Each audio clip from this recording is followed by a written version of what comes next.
হ্যাঁ, তো এরপর দেখো আমরা কি করব, order of a chemical reaction, অর্থাৎ কোনো রাসায়নিক বিক্রিয়ার ক্রম, অর্ডার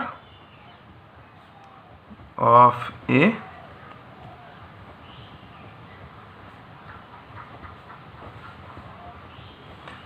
কেমিক্যাল রিয়াকশান। তো order of a chemical reaction জিনিসটা কেমন? Order of a chemical reaction না, আমাদের এই যে ধরো একটা বিক্রিয়া এ প্লাস বি থেকে সি প্লাস ডি, তাহলে এর যদি আমি রেট ইকুয়েশন যদি এক্সপ্রেস করি, রেট লিখে যদি লিখি, তাহলে লিখতে পারি রেট সমান third bracket K into third bracket এ ইন্টু থার্ড ব্র্যাকেট বি। তাহলে এই যে কনসেন্ট্রেশন যে পাওয়ার যে থাকবে এ আর বি এর যে কনসেন্ট্রেশন, ধরো তো আমাদের সবসময় এই যে এর ক্ষেত্রে কনসেন্ট্রেশনের পাওয়ার কত, এক, এর ক্ষেত্রে কনসেন্ট্রেশনের পাওয়ার এক, তাহলে এই এক প্লাস এক সেটা আমাদের কী হয়ে যাবে, এই যে টোটাল যেটা আছে প্লাস ধরো দুই আমাদের যে হয়ে গেল, সেটা আমাদের কী হলো, এই বিক্রিয়াটার order, overall order, overall order. আবার তুমি যদি বলো যে আমি এক্ষেত্রে এর ক্ষেত্রে শুধুমাত্র এক্সপ্রেস করব এর ক্ষেত্রে, তাহলে অর্ডার কত হবে, এক, বি এর ক্ষেত্রে অর্ডার কত হবে, এক। এবার দেখো এই জিনিসটা আমি যদি একটা এমনি জেনারেল আকারে প্রকাশ করি, তাহলে ধরো আমাদের একটা বিক্রিয়া কী আছে, A A plus B B plus C C থেকে ধরো প্রোডাক্ট, তাহলে আমাদের রেট আমাদের কি আসার কথা, রেট সমান কি আসবে, কে ইন্টু তাহলে কি চলে আসবে, A to the power A, B to the power B, আর C to the power C. কিন্তু এইটা হবে না, এইটা হয় না, হতেও পারে আবার নাও পারে, হতেও পারে আবার নাও পারে, মৌলিক বিক্রিয়ার ক্ষেত্রে হয় কিন্তু এমনি সাধারণ সব বিক্রিয়ার ক্ষেত্রে হয় না, হতেও পারে আবার নাও পারে। কেন হতে পারে কেন পারে না, দেখো আমাদের এই যে কনসেন্ট্রেশনের যে টু দি পাওয়ার যেটা আমাদের আছে, সব সময় যে বিক্রিয়ার ক্ষেত্রে যে এর ধরো স্টয়সিওমেট্রি আছে এ, বি এর স্টয়সিওমেট্রি আছে বি, সি এর যে স্টয়সিওমেট্রি আছে সি, তারা যে এই অনুপাতেই যে বিক্রিয়া করবে তা কিন্তু নয়। অর্থাৎ তাদের যে এই যে গাঢ়ত্বের যে যারা নির্দিষ্ট যে গাঢ়ত্বে তারা যে বিক্রিয়া করবে, এইটা কিন্তু পুরোপুরি আমাদের এক্সপেরিমেন্টাল ব্যাপার। অর্থাৎ সেক্ষেত্রে কিন্তু আমি যেটা নিলাম সেই অনুযায়ী যে তারা বিক্রিয়া করবে তা তো নয়। ধরো আমাদের একটা বিক্রিয়ার ক্ষেত্রে তোমাকে বলি, ধরো আমাদের একটা নির্দিষ্ট রেশিওতে সে বিক্রিয়া করবে, ধরো এর সঙ্গে যে বি এর একটা বিক্রিয়া, বি এর সঙ্গে যে কলিশন হবে বা বি এর সঙ্গে যে সি এর যে কলিশন হবে তার নির্দিষ্ট রেশিওতে, ধরো আমি ধরলাম এটা ধরো 1:1:2, ঠিক। তাহলে এক্ষেত্রে যদি এই রেশিওতে যদি বিক্রিয়া করে, সেক্ষেত্রে ধরো আমি নিলাম কি, এটা ধরো আমি নিলাম 50 গ্রাম, বিটা নিলাম 10 গ্রাম, সি নিলাম 100 গ্রাম। এ কত নিয়েছি 50 গ্রাম, বি 10 গ্রাম এবং সি কত নিয়েছি 100 গ্রাম। তো তার মানে কি, যে এর 50 গ্রামে একটা টাইম বিক্রিয়া করে যাবে, বি এর 10 গ্রামে একটা টাইম বিক্রিয়া করে যাবে, সি এর 100 গ্রামে কি একটা টাইম বিক্রিয়া করে যাবে, তা কিন্তু নয়। এ কিন্তু তার নির্দিষ্ট যে রেশিও আছে বা যে নির্দিষ্ট যে কলিশন হবে সেই অনুযায়ী হবে, এবং সেইটা কিন্তু পুরোপুরি এক্সপেরিমেন্টাল। সেইটা কিন্তু আমাদের এরকম নয় যে আমরা যে স্টয়সিওমেট্রি দেবো সেই স্টয়সিওমেট্রি টু দি যে পাওয়ারে চলে এলেই সেই অনুযায়ী তার অর্ডার হবে। ফলে এক্ষেত্রে আমাদের যে ধরবো যে এ প্লাস বি প্লাস সি, এটা আমাদের ওভারঅল অর্ডার, বা এর জন্য এ, বি এর জন্য বি, সি এর জন্য সি, এটা ইন্ডিভিজুয়াল অর্ডার, সেটা কিন্তু নয়। তাহলে আমরা জেনারেলভাবে এটাকে কীভাবে এক্সপ্রেস করব, তাহলে রেট সমান লিখব যে K into A to the power alpha, B to the power beta, C to the power gamma. অর্থাৎ আমি কিন্তু এখানে এক্সপেরিমেন্টাল ওয়ে ছাড়া বলতে পারবো না যে এক্ষেত্রে আমাদের এটা কতটা স্টয়সিওমেট্রি বিক্রিয়া করেছে। আমি ধরলাম এর আলফা পরিমাণ স্টয়সিওমেট্রি বিক্রিয়া করেছে, বি এর বিটা স্টয়সিওমেট্রি পরিমাণ বিক্রিয়া করেছে এবং সি এর গামা পরিমাণ। তাহলে এক্ষেত্রে অর্ডারটা আমাদের কত আসবে, অর্ডার আসবে alpha plus beta plus gamma, এইটি কিন্তু আমাদের অর্ডার আসবে। আবার অনেক সময় যে ক্ষেত্রে ধরো এমন বিক্রিয়া হয় যেগুলোতে মৌলিক বা ফান্ডামেন্টাল রিয়াকশান হয়, সেগুলোর ক্ষেত্রে আমাদের কীরকম হয়, এই alpha plus beta plus gamma সমানই কিন্তু A plus B plus C হতে পারে। কিন্তু এই দুটোই কিন্তু একদম এক্সপেরিমেন্টালি, আমি কিন্তু বলে দিতে পারবো না যে সব বিক্রিয়ার ক্ষেত্রে এইটা সমান এইটা, সব বিক্রিয়ার ক্ষেত্রে নয়, হতেও পারে আবার নাও পারে। কিন্তু জেনারেল ফর্ম কিন্তু আমাকে লিখতে হবে কোনটা, K to the power alpha, A to the power alpha, B to the power beta, C to the power gamma. কারণ এই পুরোপুরি ব্যাপারটা আমাদের কি এক্সপেরিমেন্টাল, এটা কিন্তু কোনো থিওরিটিক্যাল নয়। এবার দেখো এই যে তখন আমাদের alpha plus beta plus gamma এইটাকে বলা হয় স্মল এন, এটা কি বলা হয় অর্ডার বা ওভারঅল অর্ডার। এই ওভারঅল অর্ডারের মান যদি আমাদের 1 আসে তখন সেটা কি বলবো ফার্স্ট অর্ডার। এর মান যদি আমাদের 0 আসে তাহলে কি বলবো 0 অর্ডার। এর মান যদি আমাদের 2 আসে তাহলে কি বলবো সেকেন্ড অর্ডার। এর মান যদি আমাদের 3 আসে কি বলবো third order, third order reaction. অর্থাৎ এই যে এর থার্ড অর্ডার মানে হচ্ছে যে এই রেট যেটা হবে আমাদের যে রেট, ওই বিক্রিয়াটার কোনো নির্দিষ্ট মুহূর্তে যে বিক্রিয়া হারটা সেটা বিক্রিয়কের যে আমাদের সক্রিয় ভর আছে তার তৃতীয় ঘাতের সাথে সমানুপাতিক। ব্যাপারটা এইটাই, আর কিছু নয়। অর্থাৎ ধরো আমাদের এ থেকে বি, ধরো আমাদের থার্ড অর্ডার একটা রিয়াকশান, ধরো আমি বলছি এ থেকে বি, ধরো আমি ধরে নিলাম যে 3ই ছিল, এর কনসেন্ট্রেশন স্টয়সিওমেট্রি 3 ছিল, 3ই লেগেছে এবং বিক্রিয়া তাহলে রেট আমাদের কী হবে রেট সমান হচ্ছে কে ইন্টু তাহলে এ টু দি পাওয়ার কিউব। তার মানে এই বিক্রিয়াটার তাহলে এটার অর্থ কী, অর্থাৎ রেট হচ্ছে যে এই বিক্রিয়াটার কোনো নির্দিষ্ট উষ্ণতায় কোনো নির্দিষ্ট মুহূর্তে যে বিক্রিয়া হারটা সেটাই যে বিক্রিয়ক যে আছে এ তার সক্রিয় ভরের তৃতীয় ঘাতের সাথে সমানুপাতিক। আর যদি রেট কনস্ট্যান্টটা দিই তাহলে সমান হয়ে গেল, তাহলে রেট সমান হচ্ছে কে ইন্টু এ টু দি পাওয়ার 3। এবং এক্ষেত্রে যে এনের মানটা আমাদের 0 আসতে পারে, 1 আসতে পারে, 2 আসতে পারে, 3 আসতে পারে, কিন্তু সাধারণত যে থার্ড অর্ডার রিয়াকশানের থেকে বেশি কিন্তু ওদের সাধারণত হয় না। ঠিক আছে, কলিশনের ক্ষেত্রে আমাদের থার্ড অর্ডার রিয়াকশানের ক্ষেত্রে বেশি হয় না, এবং থার্ড অর্ডার যে বিক্রিয়াটা সেটাই আমাদের রেয়ার। মূলত আমাদের 0 অর্ডার, ফার্স্ট অর্ডার এবং সেকেন্ড অর্ডার বিক্রিয়াটাই মূলত দেখা যায়। ইভেন আমাদের 0 অর্ডার যেমন দেখা যায় সেরকম আমাদের নেগেটিভ অর্ডার রিয়াকশানও কিন্তু দেখা যায়। নেগেটিভ অর্ডারের ক্ষেত্রে কীরকম, ধরো একটা উদাহরণ দিয়ে বলি। ধরো এই বিক্রিয়াটার ক্ষেত্রে ধরো আমাদের 2O3 থেকে 3O2 হয়েছে। কি বিক্রিয়া, কিছুই নয়, ওজোন গ্যাস ভেঙে অক্সিজেন গ্যাস উৎপন্ন হয়েছে। দেখো এক্ষেত্রে আমাদের টোটাল অক্সিজেন পরমাণুর সংখ্যা 6টা, এটা আছে 6টা। তাহলে এই বিক্রিয়ার ক্ষেত্রে বিক্রিয়া হার হচ্ছে রেট সমান কে ইন্টু O3 তার স্কোয়ার এবং বাই O2 সমান কে ইন্টু O3 তার square O2 two the power -1।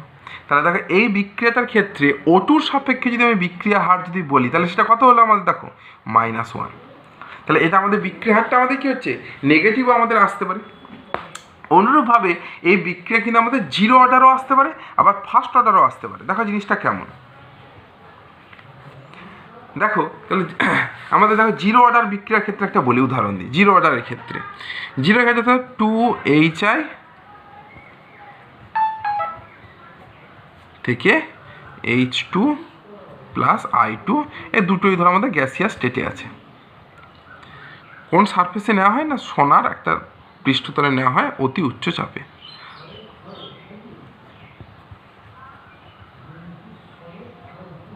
দেখো জিনিসটা দেখো 0 অর্ডার রিয়াকশানের ক্ষেত্রে একটু খটকা লাগতে পারে। দেখো কোন জায়গায় খটকা লাগতে পারে, দেখো তাহলে এই বিক্রিয়াটার ক্ষেত্রে যখন আমি লিখবো যে রেট সমান কি লিখতে পারি না কে ইন্টু তাহলে বিক্রিয়ক আমাদের কে না HI টু দি পাওয়ার 0। তার মানে সামথিং টু দি পাওয়ার 0 মানে 1, তাহলে কে ইন্টু 1। তাহলে HI কোথায় গেল, তাহলে রেট সমান আমাদের কী হয়ে গেল, রেট সমান যেটা বিক্রিয়া হার ধ্রুবক সেটার সাথেই তো সমান হয়ে গেল। তাহলে কি HI-এর ক্ষেত্রে কোনো ফাংশন নেই, কোনো ভূমিকা নেই ক্ষেত্রে না, তাহলে কি HI কোনো বিক্রিয়া করছে না ক্ষেত্রে, তাহলে বিক্রিয়া যদি নাই করে থাকে তাহলে H2 আর I2 এলো কোথা থেকে, সেটা কিন্তু নয়। বিক্রিয়াটার ক্ষেত্রে HI কিন্তু ভেঙে উৎপন্ন করছে H2 এবং I2, শুধুমাত্র বিক্রিয়ার যেটা হারটা সেটা কিন্তু HI-এর যে ঘাত সেইটার উপরে নির্ভর করছে না। অর্থাৎ এক্ষেত্রে কিন্তু HI-এর কত পাওয়ার লাগবে আমাদের, অর্থাৎ 1 না 2 অর্থাৎ স্কোয়ার না কিউব, সে কত ঘাতে বিক্রিয়াটা করবে সেই বিক্রিয়াটার ক্ষেত্রে এখানে কিন্তু কোনো অপ্রয়োজনীয়। অর্থাৎ আমাদের এইখানে টু দি পাওয়ারটা শুধুমাত্র 0, তার মানে কিন্তু বিক্রিয়ার ক্ষেত্রে এইচ আয়ের ভূমিকা নেই, এটা কিন্তু একবারেই নয়। এক্ষেত্রে এইচ আয়ের গাঢ়ত্বের ভূমিকা আছে। এইচ আয়ের কিন্তু এইচ আয়ের যে গাঢ়ত্বের যে কত পাওয়ারে সে বিক্রিয়াটা হবে সেইটা কিন্তু এখানে অপ্রয়োজনীয়। তাই এক্ষেত্রে বিক্রিয়াটাকে কী বলা হচ্ছে? Zero order reaction, zero order reaction, এই জন্য এটাকে জিরো অর্ডার। আবার ধরো একটা ফার্স্ট অর্ডারের ক্ষেত্রে বলি, যেমন ধরো আমাদের অর্থাৎ ফার্স্ট অর্ডারের ক্ষেত্রে আমাদের এন এর মান কত হবে? 1, এটার ক্ষেত্রে এন এর মান কত হবে? 0। তাহলে এন এর মান 1 এর ক্ষেত্রে ধরো 2H2O2 থেকে 2H2O প্লাস O2 ক্যাটালিস্ট হিসাবে ধরো পিটি দিলাম, অর্থাৎ হাইড্রোজেন পারক্সাইড ভেঙে কি উৎপন্ন হয়েছে? জল আর অক্সিজেন উৎপন্ন হয়েছে। তাহলে এক্ষেত্রে সাধারণভাবে আমাদের কি বলা যেতে পারে? রেট সমান কি লিখতে পারি? K ইন্টু H2O2 তার স্কোয়ার লিখে দেওয়ার কথা। কিন্তু এক্ষেত্রে কিন্তু বিক্রিয়াটা কী বললাম আগেই আলোচনা করলাম যে বিক্রিয়াগুলো কিন্তু তাদের এক্সপেরিমেন্টাল ওয়েতে হয়, অর্থাৎ এক্ষেত্রে কিন্তু থিওরিটি বললাম যে যেটা ও স্টয়সিওমেট্রি সেটাই এখানে আমি দিয়ে দিব। তাই এক্ষেত্রে কিন্তু বিক্রিয়া যে করেছে সেক্ষেত্রে কিন্তু অর্ডারটা আমাদের কত আসবে? অর্ডারটা কিন্তু আমাদের 1, অর্থাৎ সেক্ষেত্রে আমাদের এই জন্য কী লিখতে পারি? রেটটা আমি লিখতে পারি না K সমান H2O2, K into third bracket H2O2। তাহলে এই বিক্রিয়াটা এইটাই আমাদের হারের যে এক্সপ্রেশন সেটাই। এরকমভাবে আমাদের সেকেন্ড অর্ডার হয়, থার্ড অর্ডার রিয়াকশান হয়, অর্থাৎ সেক্ষেত্রে আমাদের কী হতে পারে? সেক্ষেত্রে আমাদের ধরো 3টে কম্পোনেন্ট থেকে তার একটা করে দিয়ে টোটাল 3 হতে পারে, বা একটা কম্পোনেন্টই আছে, একটা বিক্রিয়ক আছে, তার টু দি পাওয়ার কিউব আসতে পারে, তার টু দি পাওয়ার স্কোয়ার আসতে পারে। যদি স্কোয়ার আসে তখন তাকে বলবো সেকেন্ড অর্ডার, যদি আমাদের কিউব আসে তখন তাকে কী বলবো? সেটাকে বলবো আমরা তার থার্ড অর্ডার রিয়াকশান। তাহলে দেখো এই হচ্ছে কিন্তু আমাদের অর্ডার। এখন এই জিনিসটা নিয়ে একটু বলার আছে বলতে এখন এই জিনিসটা শোনার পরে অনেকের মধ্যে কনফিউশন জাগবে যে আমরা যখন তাহলে পরীক্ষা দেব তখন আমরা পরীক্ষা হলে বা খাতায় বা ঘরে বসে আমরা কি করে জানবো যে এক্ষেত্রে আমাদের অর্ডারটা আমাদের থিওরিটিক্যাল, আমরা তো পুরোটাই থিওরিটিক্যাল, আমরা প্র্যাকটিক্যালি কী করে জানবো যে অর্ডারটা 1 হচ্ছে না 2 হচ্ছে না 3 হচ্ছে, আমরা কি করে জানবো? দেখো তোমাদের পরীক্ষার সময় বা তোমাদের যে পড়াশোনা করে বাড়িতে থিওরিটিক্যাল হইতে যখন পড়াশোনা করবে তখন তোমাদের যে সমস্ত বিক্রিয়াগুলো দেওয়া থাকবে সেই সমস্ত বিক্রিয়ার ক্ষেত্রে তোমাদের যেটাই আমাদের থিওরিটিক্যাল যেটা হবে সেটাই হবে তার প্র্যাকটিক্যাল। অর্থাৎ আমাদের মূলত যেগুলো দেয়া থাকবে সেগুলো আমাদের কি থাকবে? ধরো A প্লাস B থেকে প্রোডাক্ট, তাহলে সেক্ষেত্রে আমাদের রেট কি লিখবো? আমরা রেট কিন্তু আমরা থিওরিটিক্যাল ওয়েতে লিখবো। এইগুলোই আমাদের সাধারণত দেওয়া থাকে। অর্থাৎ এই ক্ষেত্রে অর্ডারের মান কত হতো? অর্ডারের মান এলো আমাদের 2। আমাদের কিন্তু ওইভাবে যেগুলো কমপ্লিকেটেড, অর্থাৎ যেগুলোর ক্ষেত্রে প্র্যাকটিক্যাল এবং থিওরিটিক্যাল মেলে না সেগুলো কিন্তু আমাদের দেয়া থাকবে না। আমাদের মূলত দেয়া থাকবে কোনগুলো? যেগুলোর ক্ষেত্রে দেখবে অর্ডার মানে থিওরিটিক্যাল এবং প্র্যাকটিক্যাল দুটোই সমান হয়ে যাচ্ছে। এবার আসছে আমাদের, এটা খুব একটা ইম্পর্টেন্ট এবং কিন্তু প্রচুর কোশ্চেন পড়ে, সেটা হচ্ছে আমাদের কিনা বিক্রিয়া হার ধ্রুবকের একক, ইউনিট অফ রেট কনস্ট্যান্ট। তাহলে আমরা কি লিখতে পারছি? যেটা কে সমান, তাহলে রেট আগে লিখি, রেট সমান কে ইন্টু ধরো একটা বিক্রিয়া ছিল থার্ড ব্র্যাকেট এন, অর্থাৎ একটা বিক্রিয়ার ক্ষেত্রে আমি কী হয়েছে এ থেকে ধরো আমাদের প্রোডাক্ট হয়েছে প্রোডাক্ট, তাহলে সেক্ষেত্রে আমি কি লিখতে পারি? প্রোডাক্ট। তাহলে আমি ধরলাম এর কত অর্ডার আছে না এন, আমি তো জানি না, তাহলে এখানে লিখলাম রেট সমান কি লিখি? কে সমান এ টু দি পাওয়ার এন। তাহলে কে সমান আমি কি বলতে পারি না rate by A to the power N. তাহলে দেখো আমাদের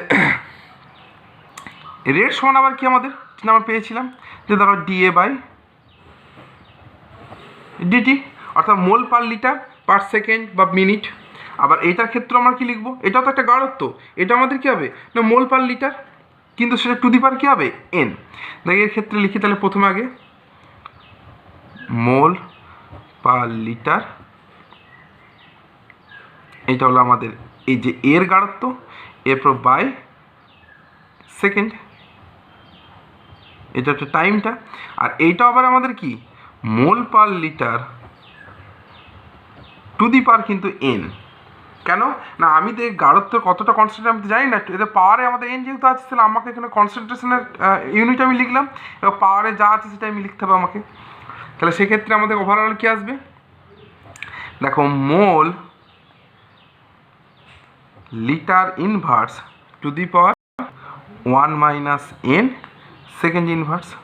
দেখো, বা আমরা যদি এক্সপ্রেস করি কী আকারে, তাহলে mole to the power 1 minus 1 litre to the power n minus 1 second inverse. দেখো, এটা কিন্তু আমাদের খুব ইম্পর্টেন্ট এবং এখান থেকে অনেক কোশ্চেন পড়ে। যেমন তুমি ধরো এটা বলি যে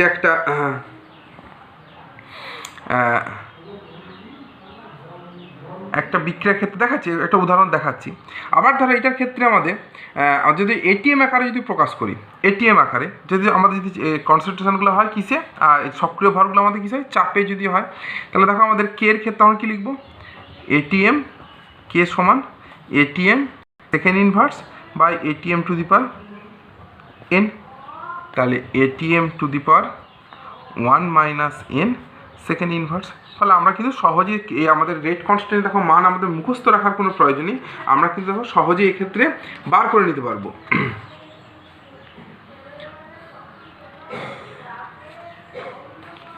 তাহলে এই হচ্ছে আমাদের দেখো কিন্তু যে আমাদের রেট কনস্ট্যান্ট আছে, তাহলে সেই রেট কনস্ট্যান্টের মান কিন্তু আমরা সহজে বার করে নিতে পারবো। ধরো এক্ষেত্রে আমরা একটা উদাহরণ দেখাই যে কেমন টাইপের এখানে কোশ্চেন আসে। ধরো আমাদের দেওয়া রইলো একটা বিক্রিয়ার ক্ষেত্রে বললো যে কয়েকটি বিক্রিয়ার ক্ষেত্রে হার ধ্রুবকের মান উল্লেখ করো, বিক্রিয়ার ক্রম নির্ণয়, অর্ডার আমাকে নির্ণয় করতে বলছে। তো আমাদের কে এর মান কি দিয়ে আছে, 3.8 into 10 to the power minus 6 atm to the power minus 2 second inverse. এইটি তোমাকে ধরো সাপ্লাই করে রইল এইটা। এবার তোমাকে বললো যে এই যে বিক্রিয়াটা হয়েছে, তাহলে এই বিক্রিয়াটার অর্ডার কত, কী করে আমরা নির্ণয় করব। দেখো এই যে কত তার সামনে মান আছে আমার কোনো দেখার দরকার নেই, আমরা দেখো এই জেনারেল ফর্মে ফেলে দেবো। দেখো আমাদের যে জেনারেল ফর্মে এর যে কে এর যে আমরা ইউনিট বার করেছিলাম, সেক্ষেত্রে আমাদের কি পেয়েছিলাম, এটিএম এককে ATM to the power 1 minus n second inverse. তাহলে এক্ষেত্রে আমি দুটোকে কম্পেয়ার করে কি লিখতে পারি যে 1 মাইনাস n সমান মাইনাস 2। তাহলে আমাদের কি আসবে, তাহলে n সমান কত, দেখো 3। তাহলে অর্ডার আমাদের কত বেরিয়ে গেল, 3। তাই এইভাবেই কিন্তু দেখো আমরা বার করতে পারি কি, এইভাবেই কিন্তু আমরা বার করে নিতে পারি আমাদের যে ওভারঅল যে আমাদের আছে রেট ইকুয়েশন যেগুলো আমাদের আছে, সেই রেট ইকুয়েশনগুলোর ক্ষেত্রে তাদের অর্ডার যে নির্ণয় রেট কনস্ট্যান্ট থেকে আমরা দেখো সেগুলো নির্ণয় করতে পারি।